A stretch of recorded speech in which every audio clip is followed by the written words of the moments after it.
भारत आणि अमेरिका यांच्यातील नव्या व्यापार करारामुळे आगामी काळात भारतीय शेतकरी आणि कृषी क्षेत्रावर विपरीत परिणाम होण्याची भीती शरद पवार यांनी व्यक्त केली आहे। भारत आणि अमेरिका यांच्यातील व्यापार कराराचा सविस्तर मसुदा समोर येणं उर्वरित आहे, मात्र तुर्तास ज्या काही गोष्टी समोर येत आहेत त्यावरून भारतीय शेतकऱ्यांकरता काळजी करण्याचा विषय आहे असं पवार म्हणतात।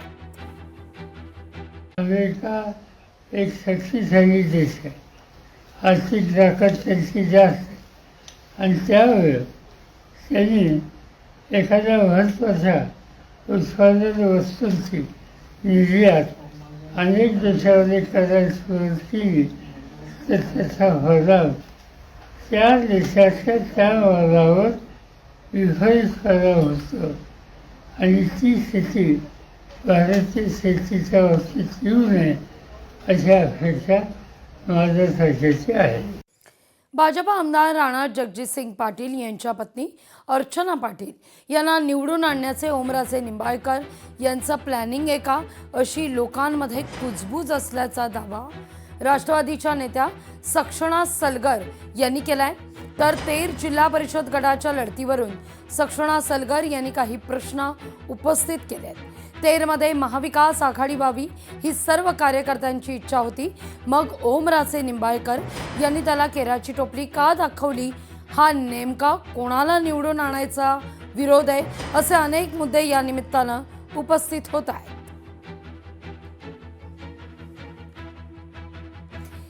ईव्हीएमला दोष देत बसू नका, घोटाळा असता तर मी खासदार झालो असतो का, ओमराजे निंबाळकर यांच्या वक्तव्यावर पालकमंत्री प्रताप सरनाईक यांनी आता कौतुक केलंय आणि नेमका हाच मुद्दा उपस्थित करत सरनाईक यांनी उद्धव ठाकरे आणि संजय राऊतांवर निशाणा साधलाय।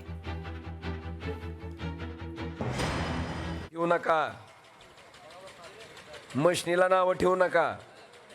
काय काही जण म्हणतात मशनीत गोळ आहे। अरे मोदी साहेबाला महत्वाची निवडणूक कोणची होती, लोकसभेची होती का नगरपालिकेची? मग गोळ लोकसभेलाच केला असताना गोळ झाला असता तर ओमराजे खासदार झाला असता का? हे लक्षात आलं का?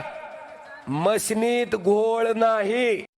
त्यांचे जे मुख्य नेते आहेत आदरणीय उद्धवजी ठाकरे साहेब, आमचे जे सकाळी रोज भोंगा वाजवतात संजय राऊतजी, त्यांना सांगायला पाहिजे की ईव्हीएम किती चांगली आहे, ईव्हीएमच्या माध्यमातून मी खासदार झालेले आहे, तुम्ही सुद्धा असा विचार करू नका। जिंकून आल्यानंतर ईव्हीएम चांगली आणि पराभूत झाल्यानंतर ईव्हीएम वाईट, अशा प्रकारची भूमिका शिवसेनेच्या माध्यमातून आमच्या लोकांनी कधी घेतलेली नाही, परंतु तुमच्या लोकांनी मात्र सातत्याने ती भूमिका घेतलेली आहे। त्यामुळे ओमराजे निंबाळकरांचं ह्या बाबतीत तरी निदान कौतुक करायला हरकत नाही।